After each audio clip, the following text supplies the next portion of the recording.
Hello and welcome to the Career Shaper. I am Subhas Poddar with a microset on ancient history, especially focused on India's Valley civilization.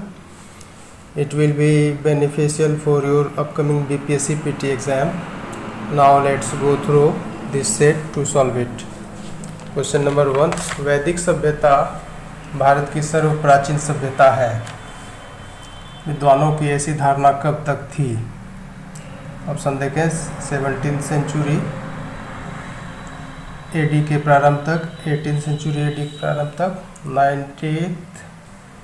19th century AD के प्रारंभ तक, 20th century AD के प्रारंभ तक।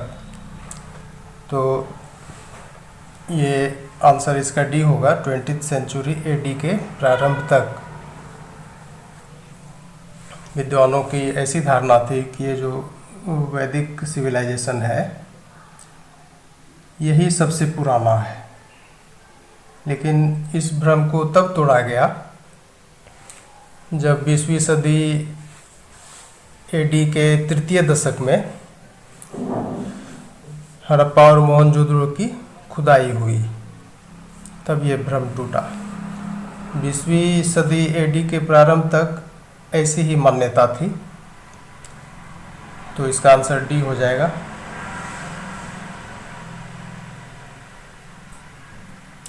दो number देखें, हड़प्पा के टीले का सर्वप्रथम उल्लेख किया। किसने ऐसा किया? सबसे पहले उसका टीला के बारे में बताया, हड़प्पा के टीला के बारे में,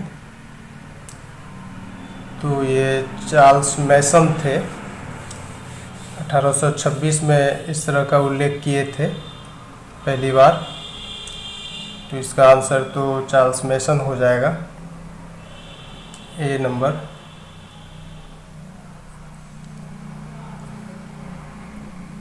बी नंबर देखें, general Cunningham, JF. Fleet, sir John Marshall.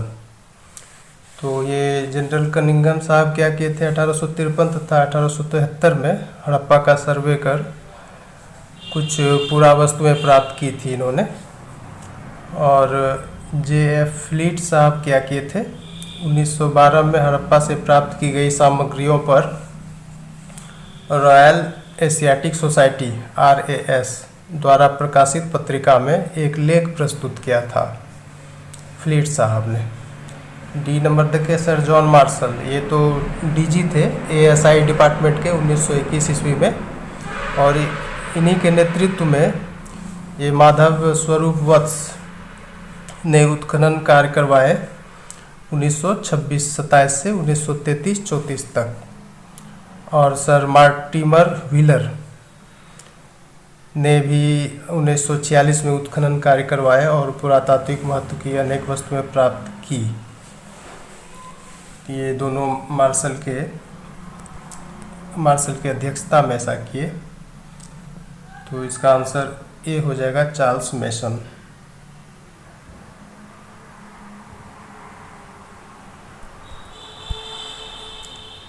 तीन नंबर देखें, दोनों नगर हड़प्पा और मोहनजोदड़ो कभी एक ही सभ्यता के दो केंद्र थे,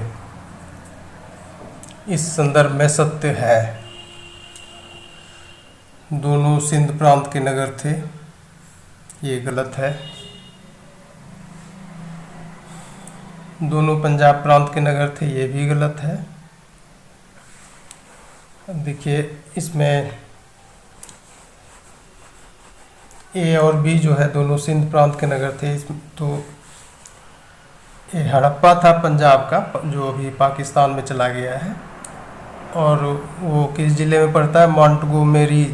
मॉन्टगोमरी ज़िला है वहाँ पर, पंजाब प्रांत में, वहीं पर हड़प्पा का साइट है। और मोहनजोदड़ो सिंध प्रांत में, वो लड़काना ज़िला में पड़ता है पाकिस्तान में। और ये देखें सी नंबर, दोनों के बीच की दूरी 640 किलोमीटर थी, ये बात सही है। डी नंबर देखें, दोनों के खोजकर्ता राय बहादुर दयाराम साहनी थे, ये गलत है। दोनों के खोजकर्ता अलग अलग थे।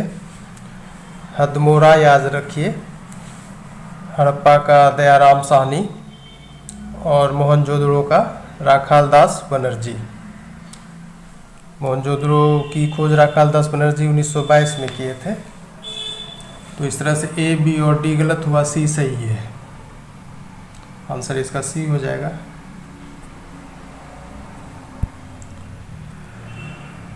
4 नंबर देखें, मोहनजोदड़ो का अर्थ मृतकों का टीला है। ये तो सभी जानते हैं। अब ये अर्थ किस भाषा में किया गया है, इसका अर्थ लगाया गया है। हिंदी, संस्कृत, सिंधी, पंजाबी। तो इसका आंसर सी हो जाएगा, सिंधी भाषा में।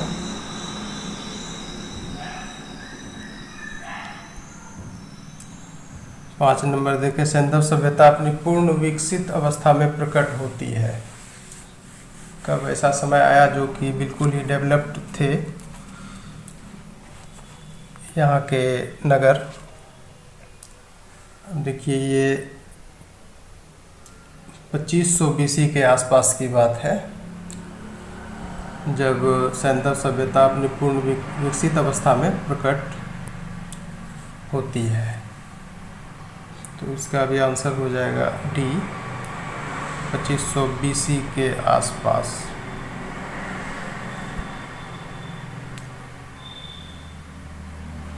किसकी मान्यता थी कि, क्वेश्चन नंबर 6 देखिए, किसकी मान्यता थी कि सैंधव सभ्यता की उत्पत्ति मेसोपोटामिया की सुमेरियन सभ्यता से हुई है। अब देखिए इसकी उत्पत्ति के बारे में ढेर सारे विद्वानों का तर्क है अपना अपना। तो उसी के अंतर्गत ये भी एक मान्यता है कि इसकी उत्पत्ति सुमेरियन सभ्यता से हुई। तो ऐसा किनका मानना था? तो ऐसा मानना था मार्शल, चाइल्ड और व्हीलर तीनों का। तो ABC करेक्ट है, इसका आंसर ई चला जाएगा।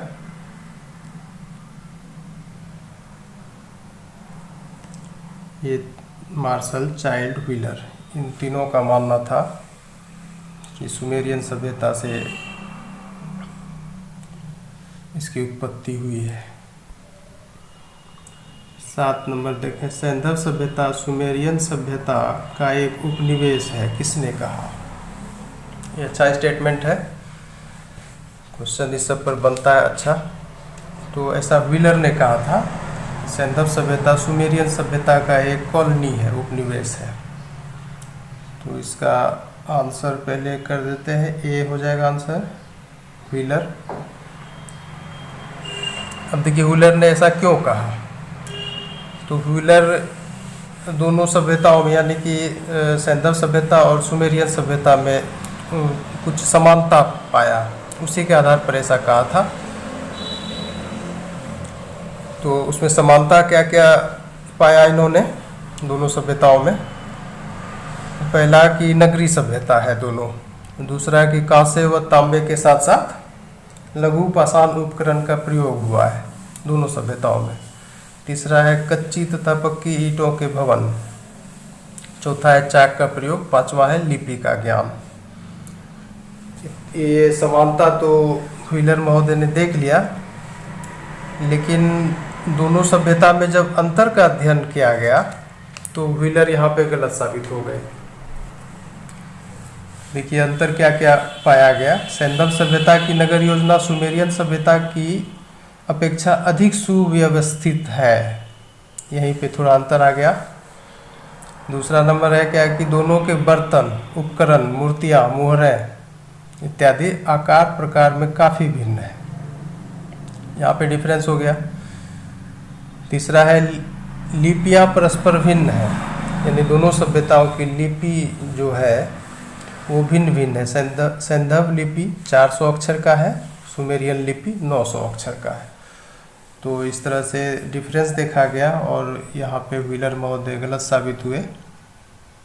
लेकिन उनका ऐसा ये जो लाइन है सैंधव सभ्यता सुमेरियन सभ्यता के उपनिवेश है, इस लाइन को उठा के क्वेश्चन बना देगा और फिर आंसर करना होगा आपको, याद रखिए इसको, व्हीलर। 8 नंबर देखें, सैंधव सभ्यता का निर्माता वैदिक आर्य है, किसकी मान्यता है? ये सब स्टेटमेंट अच्छा स्टेटमेंट है, इसी तरह का क्वेश्चन भी आता है। सैंधव सभ्यता का निर्माता वैदिक आर्य है, ये किनका मानना था? तो ये जो चारों ऑप्शन है, TN. Ramachandran, KN. Shastri, Kushalkar, SR. Rao, ये चारों आदमी का मानना था कि इसके निर्माता वैदिक आर्य है, यानी सैंधव लोग अनार्य नहीं है। अब देखिए राव का क्या कथन था? उनके अनुसार सिंधु सभ्यता के विकास का श्रेय उसी संस्कृति को दिया जा सकता है जो कालक्रम की दृष्टि से उससे प्राचीन हो तथा उसके साथ साथ विद्यमान रही हो, जिसमें परिवर्तन के क्रमिक चरण स्पष्ट हो तथा वे तत्व हो जो सैंधव सभ्यता को विशिष्टता प्रदान करते हैं। तो ये राव का कथन था। इस आधार पर इन लोगों ने सैंधव सभ्यता का निर्माता वैदिक आर्य को मान लिया। तो इस तरह से इसका आंसर ई जाएगा। सभी सही है, ये भी सही है, ये भी और ये भी। 9 नंबर देखें, सैंधव सभ्यता के लोगों की धार्मिक परंपरा थी। ये सब हिट क्वेश्चन है, बराबर पूछता रहता है। अब देखिए इन लोगों की धार्मिक परंपरा क्या थी? सैंधव लोगों की इंद्र, वरुण आदि देवताओं की पूजा, मातृदेवी तथा शिव की पूजा, यज्ञ करना, लिंगों की पूजा। अब देखिए जो ए नंबर ऑप्शन है, इंद्र, वरुण आदि देवताओं की पूजा, ये वैदिक सभ्यता की धार्मिक परंपरा थी। और बी नंबर देखें, मातृदेवी तथा शिव पूजा, ये सैंधव सभ्यता का धार्मिक परंपरा था। और यज्ञ करना, ये वैदिक सभ्यता का परंपरा है। लिंगों की पूजा करना, ये सैंधव लोगों का धार्मिक परंपरा है। तो इस तरह से कौन कौन सही हुआ? बी और डी सही हुआ। इस तरह इसका भी आंसर जाएगा ई। बी और डी सही है। अब देखिए इसके साथ साथ मूर्ति पूजा के समर्थक थे सैंधव लोग, जबकि वैदिक लोग इसके विरोधी थे। वे न तो लिंग पूजा चाहते थे करना और न मूर्ति का पूजा।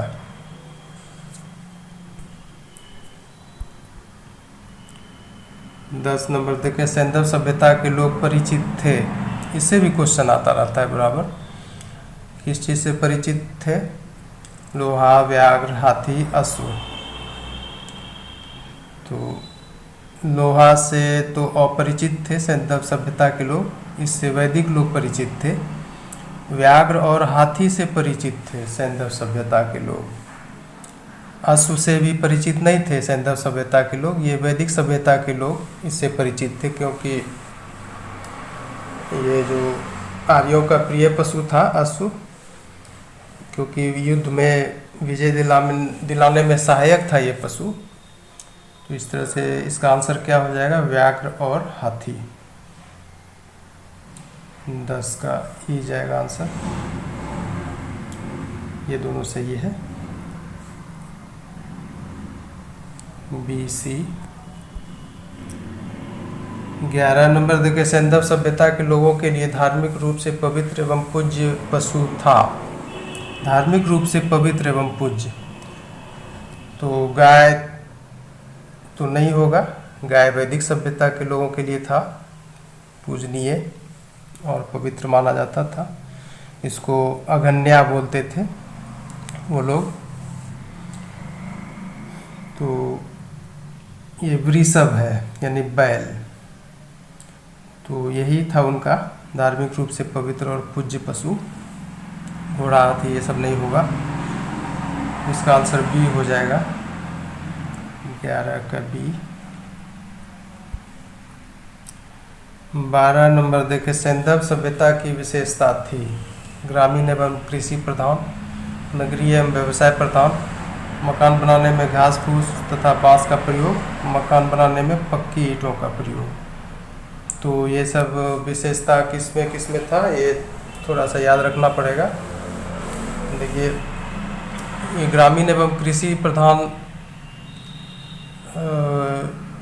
प्रधान जो था उसका विशेषता ये वैदिक सभ्यता का था, तो ये नंबर नहीं होगा। नगरीय एवं व्यवसाय प्रधान ये था, चूँकि सैंधव सभ्यता को नगरों की सभ्यता कहते हैं और कांस्य युगीन सभ्यता है वो नगरीय एवं कांस्य युगीन सभ्यता इसको बोला जाता है सैंधव सभ्यता को, तो बी नंबर होगा।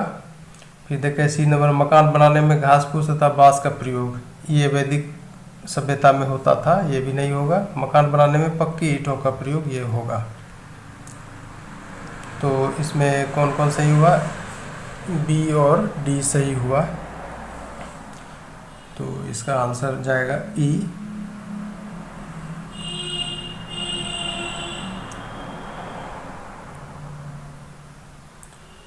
बी और डी सही है।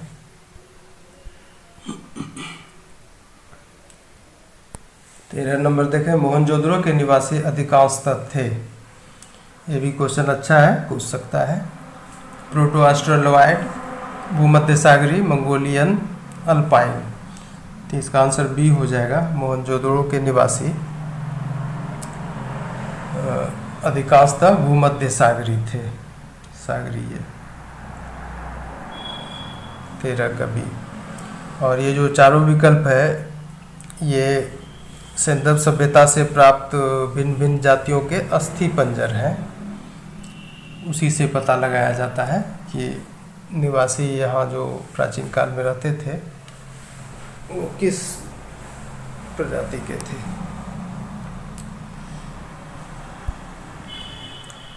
चौदह नंबर देखें, सैंधव निवासी अनार्य नहीं लगते, इससे संबंधित कौन से प्रमाण सही सुमेलित हैं। देखिए तो बहुत अच्छा क्वेश्चन है।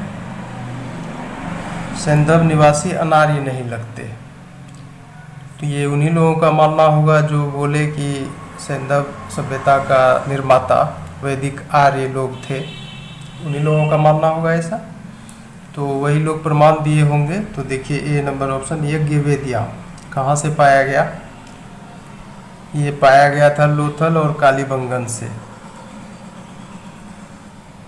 और भी कहीं और से पाया गया होगा, लोथल कालीबंगन आदि से पाया गया यज्ञ वेदियाँ, तो ये गलत हो गया, मोहनजोदड़ो है।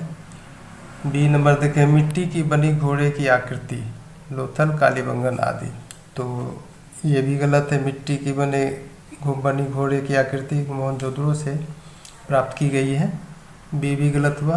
सी देखें, घोड़े की 3 मृण मूर्तियाँ यानी मिट्टी की मूर्तियाँ, सुरकोटरा, तो ये भी गलत है, ये लोथल से पाया गया है घोड़े की 3 मृण मूर्तियाँ, ये भी गलत हुआ। डी नंबर देखें, घोड़े की हड्डियाँ, सुरकोटरा, ये सही है, तो इसका आंसर हो जाएगा डी। और ये प्रमाण जो दिया गया तो इसमें आप देख रहे हैं कि घोड़ा और यज्ञ ये 2 चीज़ है, तो इसी 2 चीज़ से ये प्रमाणित कर दिया कि ये लोग अनार्य नहीं थे। और ये वैदिक सभ्यता का पहचान था घोड़ा और ये यज्ञ उसका धार्मिक कार्यक्रम था, यज्ञ करना, और घोड़ा तो उसका प्रिय पशु था ही। तो इस तरह से इसका आंसर डी हुआ, ये सही है, सही सुमेलित प्रमाण है ये। 15 नंबर देखें, सैंधव सभ्यता के निर्माता द्रविड़ भाषी लोग थे, इसका प्रमाण दिया। अब ये कौन प्रमाण दे दिए, द्रविड़ भाषी लोग थे इसके निर्माता, तो ये सुनीति कुमार चटर्जी हैं जो इस तरह का प्रमाण दिए हैं। इन्होंने भाषा विज्ञान के आधार पर यह सिद्ध किया था कि ऋग्वेद में जिन दास दस्युओं का उल्लेख हुआ है वे द्रविड़ भाषी थे। दास दस्यु समझ रहे हैं ना, जो जिसको बैंडिट बोलते हैं, यानी जंगल का जो डाकू होता है उस तरह का, वे द्रविड़ भाषी थे और उन्हें ही सिंधु सभ्यता के निर्माण का श्रेय दिया जाना चाहिए, ऐसा सुनीति कुमार चटर्जी का मानना हुआ और इस आधार पे उन्होंने सिद्ध किया कि सैंधव सभ्यता के निर्माता द्रविड़ भाषी लोग थे। लेकिन इसमें कुछ संदेह भी है जब और छानबीन हुआ तो संदेह में पहला नंबर आता है कि द्रविड़ क्षेत्र से सैंधव सभ्यता का अवशेष नहीं मिला है। अगर ऐसा कुछ होता तो अवशेष मिलता ना द्रविड़ क्षेत्र से, तो यहाँ पे ये गलत साबित हो रहे हैं। दूसरा नंबर में है कि बलूचिस्तान की जो ब्राहुई भाषा है उसको द्रविड़ भाषा के साथ संबद्ध कर दिए ये चटर्जी साहब, लेकिन इसका भी कोई पुष्ट आधार नहीं है, तो यहाँ पे भी ये गलत साबित हुए। अच्छा, ये जो TN रामचंद्रन और SR राव है, तो ये तो अभी आप ऊपर पढ़ चुके कि ये इन लोगों का मानना था सैंधव सभ्यता के निर्माता वैदिक आर्य हैं, तो ये दोनों तो होगा नहीं, सी होगा। और राखाल दास बनर्जी तो आप जान रहे हैं कि ये मोहनजोदड़ो के खोजकर्ता थे 1922 ईस्वी में, तो इस तरह से इसका आंसर सी हो गया। और इस तरह से ये सेट भी संपन्न हुआ, इसका सॉल्यूशन विथ सम एक्सप्लेनेशन। तो फिर हम इस तरह का सेट लेके आते रहेंगे, और सेट छोटा करने का मतलब है कि आप रिवीजन जल्दी जल्दी से करें, और ये सब अहम क्वेश्चन है, कमीशन के लेवल का है, तो इसको आप रिवीजन कर लें, आपको फ़ायदा ही होगा, नुकसान नहीं होगा। ठीक है, तब तक के लिए शुक्रिया, गुड आफ्टरनून।